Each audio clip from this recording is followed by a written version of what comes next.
大家好，我哋係飛男飛女，歡迎返嚟我哋嘅 channel 啊！我係爸爸司機，我係媽媽空路。今年只係過咗5個月，航空界已經發生咗2單重大嘅災難，真係可謂多災多難。咁今集我哋就去嘗試探討一下印度航空呢一單空難。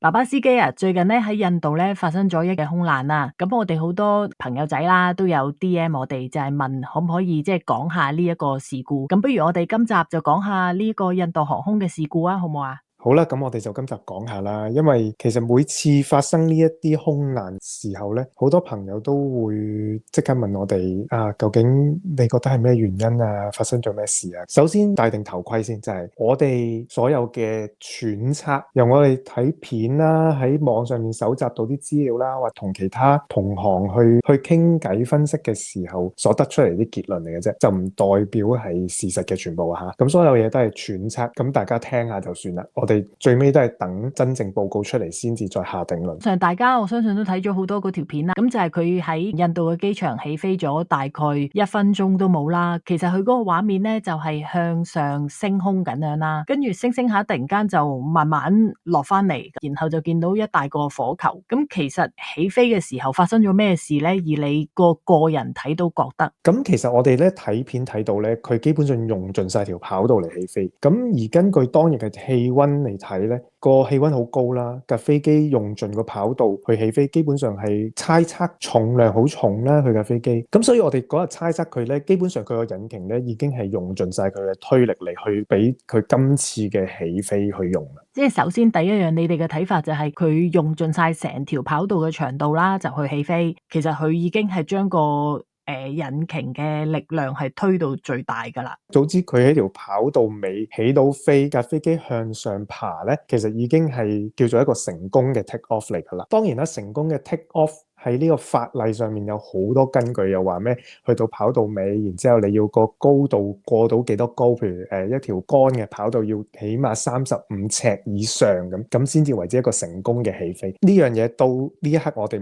冇辦法去證實啦。最大嗰個問題發生喺邊呢？就係佢起飛咗差唔多1分鐘，我根據翻網上嘅資料就係佢差唔多去到600尺嘅時候咧，突然間架飛機咧冇繼續爬升，但係調轉係向下沉降嘅。咁呢一個就好大問題啦。飛機起飛梗係繼續向上爬升噶啦，點解會突然間向下沉降嘅咧？咁一定係有啲嘢發生咗。好簡單嘅原理，解釋下飛機點解可以喺天空飛先啦，我哋好冇？你架飛機有重量噶嘛，靠隻機翼去提供升力，即係 lift 啦，英文係個升力如果大過個重量，咁架飛機咪可以向上升咯。乜嘢令到個飛機嘅機翼會有升力呢？就係靠速度啦。飛機點解要首先喺跑道度滑行一段，然之後先至可以抽頭起飛呢？就因為架飛機嘅引擎加速，令到架飛機向前衝到足夠嘅速度啦，嘅機翼啦，可以製造到足夠嘅升力啦，架飛機先可以爬升啦。當你睇到條片佢向下沉嘅時候，好簡單一個原理就係架飛機唔夠升力，咁即係唔夠升力，咁即係個重量大過升力啦，架飛機咪向下沉咯。好啦，咁我哋就要追究個原因，點解架飛機突然間冇咗升力啦？網上流傳咧就有2個最大嘅說法啦，咁當然有好多其他啦，就係一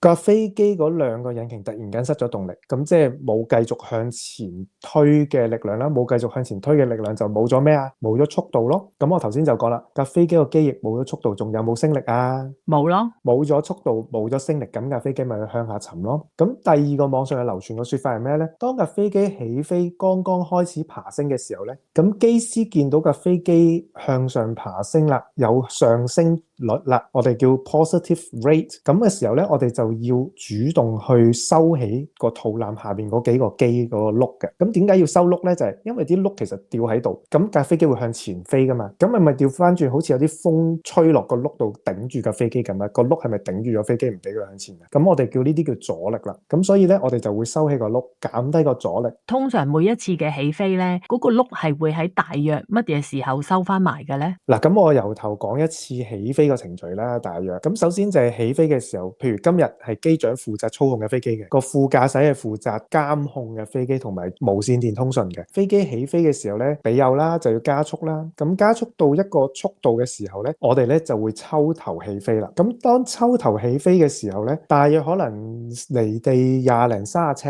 嗰個副駕駛就會講啦，我哋架飛機有向上爬升啦。英文佢會嗌 positive rate。咁機長聽到呢樣嘢嘅時候，佢就證實望一望自己嘅儀表先，係咪證實緊架飛機真係爬升先？如果係啦，咁佢就會叫嗰個副駕駛 gear up。咁咧就係將個機輪向上收翻啦。副駕駛聽到咧，佢就會伸隻手，前面有支棍嘅，咁將嗰支棍一向上拉，咁個飛機嗰啲轆咧就會收翻入去個肚腩入邊啦。咁我哋咧今次睇到呢條片咧，就發現佢哋由起飛嗰刻到佢出事之前咧，都冇收過嗰個轆噶。會唔會係負責監控嗰個機師聽錯咗收轆嗰個指令，變咗去收襟翼咧？襟翼又係咩咧？又要解釋一輪啦。襟翼咧就係用嚟咧喺飛機起飛或者降落時候用嘅。佢嘅作用係咩咧？就係俾架飛機喺較低嘅速度底下都有同一個升力。咁即係等架飛機起飛同降落嘅時候咧，可以用低啲嘅速度離地，或者用低啲嘅速度着陸。咁即係話我哋唔需要用咁多跑道啦。咁即係個機場唔需要起咁長啦，條跑道係咪？又或者當有事發生或者平常嘅時候，我唔需要用咁多跑道去停架飛機或者起飛啦。好簡單講一句就係，如果你喺同一個速度，你冇咗個襟翼嘅話咧，架飛機就冇咗咁大嘅升力。咁所以大家喺網上傳流一個說法就係話，如果副駕駛唔聽咗收輪嘅指令，變咗做收襟翼嘅話，咁佢又冇加速喎，架飛機喺同一個速度時候突然間冇咗襟翼，咁個升力冇咁大咯，係咪？咁個升力唔夠個重量大嘅時候，架飛機又會點啊？又會向下沉咯。呢個說法有好多商榷嘅餘地嘅。當時起飛真係用咗最大嗰個引擎推力嚟起飛嘅話咧，佢收咗呢個襟翼，佢可能會向下沉，但係佢可能會向下沉嘅時候，佢會加速。咁佢加速亦唔會好似咧突然間架飛機完全冇咗升力咁樣向下跌嘅，即係佢只會慢慢向下沉，唔會突然間好似失控咁向下沉。如果發生咗呢個情況嘅時候，而個機師係能夠即刻反應到嘅話咧，佢即刻將嗰個襟翼放翻出嚟咧，理論上唔會發生向下沉呢件事。佢最多保持平飛或者慢慢向下沉。而當佢將個襟翼再即刻放翻出嚟嘅時候，架飛機應該係會有翻足夠嘅升力去繼續慢慢爬升嘅。第二個說法係比較站唔住腳嘅，就係話太多流動啦。我個人咧就比較傾向第一個說法，就係話突然間兩個引擎係失咗動力嘅。喺揸飛機嘅過程裏邊咧，你哋嗰個團隊精神都好緊要啦，因為唔係你一個人話晒噶嘛，所有嘢都係互相監測、互相去支援嘅。即係我睇到呢樣嘢，叫你做呢樣嘢，你做呢樣嘢，我又會睇到。咁如果假設佢真係聽錯指令，唔係收嗰個轆，係將個襟翼收咗嘅話咧，其實機長係咪可以即刻發現而做一個改善嘅咧？係啦，理論上個機長如果監測到，可能叫佢即刻放翻出嚟。但係我哋始終係人，人都會有犯錯，有機會嗰個機長可能當時太專注起飛嗰下嘅動作，同埋睇住嗰啲儀表，可能望一望，佢亦冇留意到個副駕駛去做錯咗佢嗰個動作都唔定㗎喎。即係呢樣嘢亦不能排除㗎喎。理論上係互相監控嘅，但係亦都喺航空史上好多意外發生過，就係大家個監測得唔完善，令到有航空意外發生。台灣試過一單空難，就係有一個引擎失效啦，咁兩個引擎啦，咁另外嗰個引擎係好嘅，繼續飛嘅，其中一個機師就將好嗰個引擎熄咗，就熄錯咗個引擎，咁變咗兩個引擎都突然間冇咗，就成架飛機就失控啦，咁然之後就墜毀啦。咁所以有發生過因為監測不足或者監測錯誤而發生意外，咁所以呢個亦不能排除嘅。咁講翻印度呢單空難先啦，我都喺上網睇好多片啊，睇好多資料，即係佢哋又挖到一啲其他嘅資料出嚟，去繼續支撐呢個雙引擎失效嘅說法嘅。有人發現咧，喺個飛機底咧，好似彈咗一嚿好細嘅螺旋槳出嚟。呢個係好多大飛機都有嘅，中文叫做衝壓渦輪。呢個係當兩個引擎失效嘅時候咧，佢會自動彈出嚟。佢係一個好似風車咁嘅嘢，佢係靠個風速吹喐嗰個葉，真係好似風車咁嘅。即係你啲風吹過嗰個風車，佢咪會轉啦。咁靠呢個轉動咧，後邊有好多摩打啊，好多油壓泵啊，就去帶動架飛機油壓泵同埋俾油壓同埋架電嘅飛機，令到架飛機喺嗰一刻可以繼續飛飛行嘅。咁網上好多片咧就分析嗰個影像咧，佢哋就喺個好朦嘅影像下面見到一個好細嘅黑點，嗰個位置亦好同嗰個衝壓渦輪係好近、好相似。咁呢個係第一個疑點啦。咁第二個咧就係有條片佢哋聽到有錄音噶嘛，佢聽到話飛機飛過嘅時候有一個好低音嘅呼咁嘅聲音，佢哋就將呢個聲音去同呢個衝壓渦輪運作時候嗰個噪音去比較，係好相似。佢哋繼而就推斷翻啦，點解呢個會跌咗出嚟嘅？如果佢係因為自己自動跌出嚟嘅話，好大可能就係雙引擎失效啦。我睇嗰啲咧就冇你咁專業嘅，啲人咧就話某啲航空公司咧嗰啲飛機好似唔係幾信得過㗎喎，其實關唔關事咧？當然有咁嘅可能性啦，因為好同壞嘅分別在於咩咧？淨係講緊維修方面咧，就係即係有啲公司可能佢會俾多啲訓練啊，俾多啲資源落去專注做好呢一個飛機維修嘅。咁譬如舊公司啲維修都幾好嘅，真係做得。換句話說，咁佢咪會少啲機會喺機件上面會有出錯咯。發生事故嘅印度航空，我自己冇飛過，因為佢哋維修唔足夠或者做得唔好咧，呢個我唔敢講。咁啱睇到一段新聞，咁呢段新聞我聽完就覺得會唔會有關呢？印度航空喺香港起飛要折返香港，個原因係咩咧？就發現呢個油泵過濾器咧有污染。嗱，呢個好大鑊㗎。如果大家仲記得咧，喺2010年咧，香港最大航空公司咧亦都曾經發生一單咁嘅事故。喺印尼飛翻香港嘅途中咧，佢哋發現兩個引擎，一個咧唔肯俾推力，佢冇壞到，俾油佢都唔加速；另一個引擎咧就唔知點解咧定咗喺某一個速度就唔肯加唔肯減。咁但係定呢個速度咧都幾高嘅，最尾係降落到香港，安全降落，但係都好大危險性嘅，因為個飛機個引擎相對地繼續俾住油，咁佢又減速唔到，咁佢哋個降落個速度好高，咁降落速度好高嘅話，如果佢哋停唔切咧，就會有機會衝出跑道。後尾發現佢哋呢單嘢個原因係咩？就係原來喺印尼入油嗰陣時咧，啲油咧入邊有啲微生物，詳情我亦冇去研究係咩，但係呢啲微生物滋生咗油裏面入到去個飛機度，個飛機咧啲油係會經過個油格，個油格再先至入個引擎去燒噶嘛。喺個油格裏邊唔知發生咗啲咩事，令到個電腦控制個引擎推力嗰個電腦咧係發生咗啲故障，咁變咗個引擎係不受控制。咁我聽到印度航空折返香港呢單新聞係因為燃油污染，而我就諗起舊公司嗰單嘢，會唔會印度呢單航空突然間兩個引擎失效係因為燃油問題呢？咁呢個就要再容後去等官方嘅人員去研究啦。咁所以咧，兩單都係關乎同一間航空公司啊。不過我個疑問就係，如果假設真係啲油有少少問題嘅話，佢應該喺每個唔同地方入油啊，佢唔會話喺印度入咗炸油嚟到香港，喺香港唔使入油就走㗎喎。咁你唔會用盡噶嘛？即係譬如我當我喺印度入完油啦，咁我嚟到香港我唔會用到零噶嘛。始終有啲油係剩咗喺度，嗰啲油喺印度入翻嚟噶嘛，係咪先？咁我再喺香港加啲新嘅油入去啫。嗱，呢個係純粹真係個人揣測㗎咋。會唔會係當中已經某啲油已經有污染咧？又或者佢本身嗰個油格裏邊已經儲咗一堆污染物喺度，只不過佢未塞晒，佢仲有啲位可以通過，到某一刻佢塞晒啦，咁個引擎冇油到咪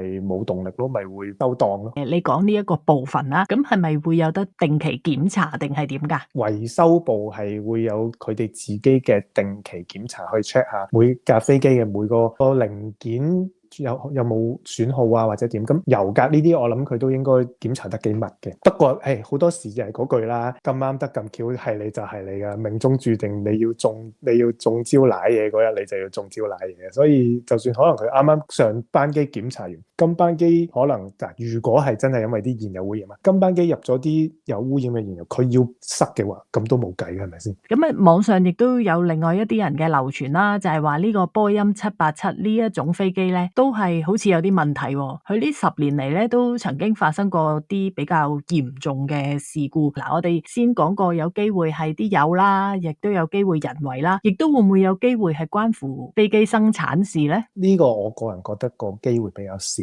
波音787喺初設計完出嚟飛嘅時候係好多事故發生，但係佢個事故係主要喺咩呢？喺佢嗰個電池啊，發生過幾單就係 ANA 啊、日本航空啊呢啲，佢個電池自己着火，但係後尾美國航空局係將所有787停飛，要波音公司將所有電池更換咗先至俾佢再飛。咁之後就冇再聽過787有咩什麼大事故啦。睇翻新聞講啦，787係第一次發生墜機事件。咁另外咧，呢一個咁重大嘅空難啦，大家睇到都好唔開心啦。咁不過咧，成件事裏邊有一個嘅幸存者，全世界都講緊啊，佢坐喺11A 呢一個位。亦都我睇新聞咧，又有講話啊，另外有一次有一個幸存者咧，佢又係坐11A 喎。咁我就上網又睇下，因為每一間航空公司嘅11A 座位係唔同擺法噶嘛。咁我就睇到咧喺印度航空11A 嗰個座位咧，佢就係經濟客艙嘅第一排座位嚟嘅。咁佢旁邊就已經係個逃生出口位咁啱啦，又或者係兩次嘅事故裏邊咧，11A 咧都係一個幸存者咯。咁你對呢一樣嘢有咩睇法咧？我個人嘅見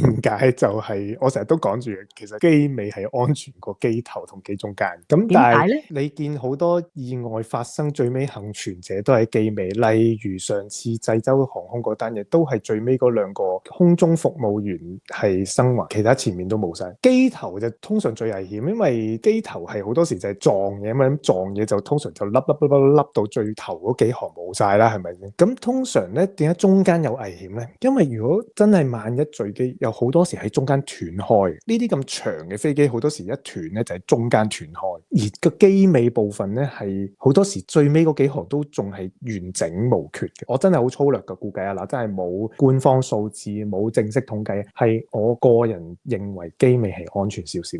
咁你話如果係咪真係11A 或者坐正喺逃生位隔離係大機會生還啲嘅？咁我唯一可以答你就係近水樓台咯。你如果仲係清醒冇事，你係真係走得快。講多句就係你嗰個出口冇阻礙或者冇火警，你可以開到門走得出去。如果你開唔到門走唔到出去，或者出邊有火嘅，咁你都係冇用嘅。坐喺個逃生門隔離。坐11A 係着數啲，咁呢個真係見仁見智啦。啱啱講開呢一個座位存活率咧，有做少少功課喎。我睇過咧，曾經一個美國嘅科學雜誌咧，佢嘅研究顯示呢個飛機嘅失事座位存活率咧，你知唔知邊一度係最高啊？咁坐喺飛機嘅前部分咧，佢個存活率咧唔夠50%，你講得啱啦，就係喺機頭嘅部分咧，基本上都接埋啦。咁啊，所以個存活率咧就唔夠50%，唔夠一半啦。但係如果坐喺飛機中間嘅部分咧，佢會一半多少少，就係50%多少少噶。如果咧好似你咁講啦，飛機嘅後半部分咧，咁佢個存活率咧就差唔多有70%。咁所以話咧，坐喺飛機嘅機尾嘅存活率咧係最高。你講得啱啦。耶，我嘅觀察力都 OK 噶。亦都因為咧，大部分嘅飛行黑盒都係擺喺機尾嘅部分嘅。就算啲飛機撞到爛晒之後咧，好多時佢哋都可以揾到個黑盒出嚟咧，就攞翻佢哋嘅錄音同資料咯。